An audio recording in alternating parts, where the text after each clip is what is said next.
Welcome to TJ9 news. కొత్త కాకినాడ గ్రామం మత్స్యకార సంఘ నాయకుడు సత్యరావు ఆవేదనను చూడండి. మత్స్యకారులు యానాం ముమ్మడివరం నియోజకవర్గాల్లో మత్స్యకారులు ఏ విధంగా 11,500 రూపాయల నష్టపరిహారం ఇస్తున్నారో అలాగే కాకినాడ జిల్లాలో ఉన్న మత్స్యకారులు కూడా 11,500 రూపాయలు ఇవ్వాలని, ప్రమాదవశాత్తు మత్స్యకారుడికి ఏమైనా జరిగితే జనరల్ ఇన్సూరెన్స్ 50 లక్షల రూపాయలు ఇవ్వాలని, అదేవిధంగా మత్స్యకార కుటుంబాలకు కంపెనీలో 20% ఉద్యోగాలు కల్పించాలని, కాకినాడ DDC బ్యాంకులో మత్స్యకారులు కూడా రైతుగా గుర్తించి 1 లక్ష నుంచి 5 లక్షల వరకు లోన్లు మంజూరు చేయాలని, కాకినాడ జిల్లాలోని పలు కంపెనీల నుంచి వచ్చే CFR ఫండ్స్ అన్ని కూడా మత్స్యకారుల అభివృద్ధికి ఉపయోగించాలని ఉప్పలంక గ్రామానికి చెందిన వీరబాబు డిమాండ్ చేశారు. పిఠాపురంలో ఆయన మీడియాతో మాట్లాడుతూ పాలకులు మారినా అధికారులు మారినా మత్స్యకారుల బ్రతుకులు మాత్రం మారడం లేదని ఆవేదన వ్యక్తం చేశారు.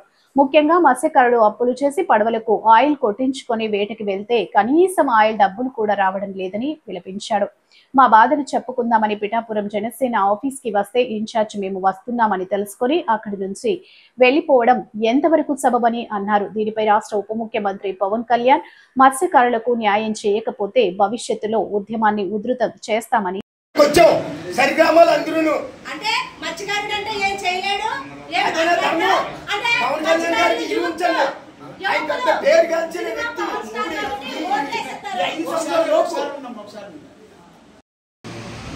ఓఎన్జీ వల్ల రిలయన్స్ వల్ల మన మత్స్యకారులకు సంపద తగ్గిపోయింది. దానివల్ల వాళ్ళకి అగ్రికల్చర్ డిమాండ్ ఏంటంటే మాకు ఏదో ఇది 3 వారంలో జరిగినట్టుగా మాకు కూడా 11,500 రూపాయలు ఇవ్వాలని, అలాగే 50 లక్షల రూపాయలు జనరల్ ఇవ్వాలని, అలాగే 20% ఉద్యోగాలు ఇవ్వాలని మా మత్స్యకారులను డిమాండ్ చేస్తున్నాం. అందుకని పవన్ కళ్యాణ్ గారికి విన్నపం, అయ్యా పవన్ కళ్యాణ్ గారు మీరంటే ప్రాణాలు ఇచ్చే నాయకులు ఉన్నారు ఓడబల్జీలో, అయ్యా మా గోడి వినండి, మా గోడి విని మా మత్స్యకారులు మీ నియోజకవర్గంలోనే చుట్టూరు ఉన్నారు.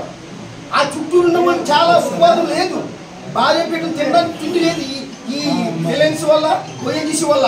దానివల్ల మేము అందరూ చూడడానికి వచ్చాం. ఈలోగా మీరు లేరు, మీరు ఇచ్చిన ఇన్ఛార్జ్ కూడా ఇక్కడ లేరు. ఇక్కడికి వచ్చి మేము వచ్చే టైంకి 10 నిమిషాల ముందు బయటకు వెళ్ళిపోయారు. అందువల్ల మా మీద గౌరవించి పవన్ కళ్యాణ్ గారు చంద్రబాబు నాయుడుతో మాట్లాడి మాకు అందరికీ న్యాయం చేయాలని మిమ్మల్ని కోరుకుంటున్నాం. ఇట్లు కొత్త కాకినాడ 11,500 రూపాయలు ఇస్తున్నారు. అది మేము కూడా మత్స్యకారులు బతికి జీవనోపాధికి కోల్పోయిన వాళ్ళమే కదా, మాకు కూడా న్యాయం చేస్తారని పవన్ కళ్యాణ్ ఆఫీస్కి వస్తే ఇక్కడ ఆఫీసులో ఉన్న లీడర్స్ పక్కకి వెళ్ళిపోయారు. ఇది న్యాయమా ధర్మమా? పవన్ కళ్యాణ్ విలువ ఉన్నట్ట విలువ లేనట్ట? అప్పుడు పవన్ కళ్యాణ్ గారు ఎంతో ఉన్నతమైన రాజకీయ నాయకులు.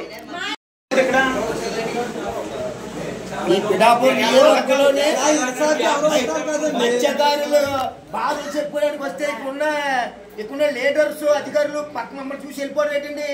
ఇది పవన్ కళ్యాణ్ గారికే సిగ్గుసేటు. పవన్ కళ్యాణ్ గారు ఎంతో న్యాయం చేస్తారని 800 గ్రామాలు ఇక్కడికి వచ్చి ఆయన ఎక్కడో ఉంటే ఉన్న వాళ్ళు ఆయన చూసాను మమ్మల్ని స్పందించాలి కదా.